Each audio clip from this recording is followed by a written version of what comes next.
Sir இப்போ உதாரணம் நிறைய சமூக வலைதளங்களில் வந்துக்கிட்டு இருக்கிறத பார்த்தோம். அதில் குறிப்பாக ஒரு பெண் காவல் அதிகாரி மக்களை திட்டுற மாதிரி இருக்குது. பெண்களை பாதுகாக்கிறதுக்கு தான் பெண் காவல் அதிகாரி, பெண் காவல் நிலையங்கள் அந்த மாதிரிலாம் வந்தது. அவங்களே மக்களை ஒரு அப்யூசிங் வேர்ட்ஸில் திட்டுறது அப்படிங்கிறது ஒரு கண்டனத்துக்குரியது அப்படிங்கிற மாதிரி நம்ம பார்க்குறோம். இதை புகாராக எடுத்துக்க முடியுமா சார்? கண்டிப்பாக புகாராக எடுத்துக்க முடியும்.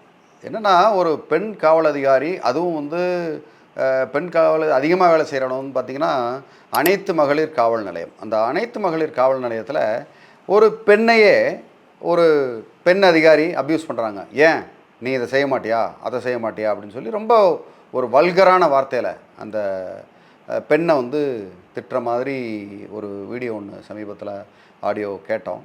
அது பெரிய தவறு. ஓகே. ரெண்டாவது, இவங்கள மாதிரி ஆட்களை புகார் பண்ணோம்னா மேலதிகாரிகிட்ட உடனே பண்ணுங்கள். ஓகே. உடனடியாக நடவடிக்கை எடுத்து, சமீபத்தில் கூட ஒரு செய்தியில் அந்த பெண் அதிகாரி மேலே நடவடிக்கை எடுத்திருக்காங்க. அதனால் அந்த ஆதாரத்தோடு கரெக்டாக வச்சுக்கிட்டு இந்த பெண் அதிகாரி மேலே நடவடிக்கை கண்டிப்பாக எடுக்க முடியும். அவங்க உடனடியாக மாற்றம் செய்வாங்க. என்ன பண்ணலான்னா, புகார் 2 வகையாக புகார் கொடுக்கலாம். ஒன்று, நீங்கள் நேரடியாக போய் புகார் கொடுக்கலாம். இல்லை ஒரு கம்ப்ளைண்ட்டாக ட்ராப் பண்ணி ஆன்லைனில் அனுப்பலாம். இதை மாவட்ட கண்காணிப்பாளர், அதை பொதுவாக எஸ்பி, சூப்பரண்ட் ஆஃப் போலீஸ்க்கு,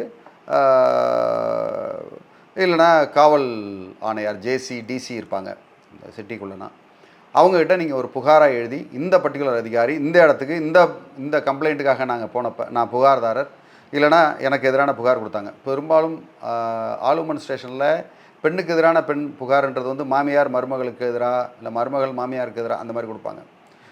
இந்த கம்ப்ளைண்ட்டுக்காக அதுக்குண்டான சிஎஸ்ஆர் இது, இல்லைனா இந்த சிஎஸ்ஆர் கூட இல்லைனாலும் பரவாயில்ல. ஏன்னா ஒரு சில நேரம் சிஎஸ்ஆர் கேட்டாலே கோவப்படுவாங்க போலீஸ் அதிகாரி. என்ன நீ சிஎஸ்ஆர் கேட்குற, பெரிய அட்வொகேட் மாதிரி அப்படின்வாங்க. அட்வொகேட்டு கேட்டால் கூட நான் இதெல்லாம் இப்போ கொடுக்க முடியாதுங்க, எல்லாம் விசாரணை முடிச்சுட்டு தான் கொடுப்பேன், 2 வருஷம் ஆகுங்கன்னு சொன்னாலும் சொல்லுவாங்க. அந்த மாதிரிலாம் சம்பவம் போயிட்டுருக்கு.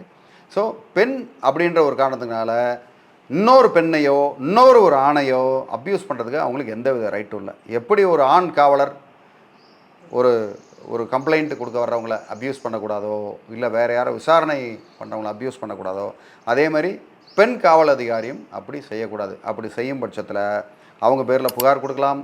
அப்படி மேலதிகாரி புகார் எடுக்கலைன்னா என்ன பண்ணுவீங்க? மனித உரிமை ஆணையத்துக்கு நீங்கள் கண்டிப்பாக புகார் கொடுக்கலாம். சிஎம் செல்லுக்கு போடலாம்.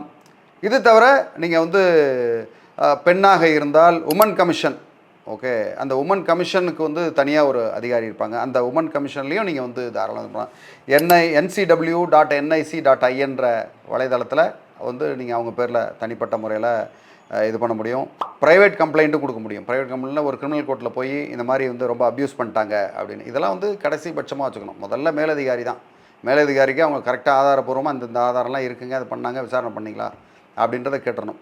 ஏன்னா பெரும்பாலும் இதை நடவடிக்கை எடுக்கிறாங்க. நடவடிக்கை எடுக்காத பட்சத்தில் அடுத்த மனித உரிமை ஆணையம் அப்படின்னு மற்ற இடங்களுக்கு, மற்ற ஆவணங்களில் போய் நீங்கள் தாராளமாக நடவடிக்கை எடுக்கலாம்.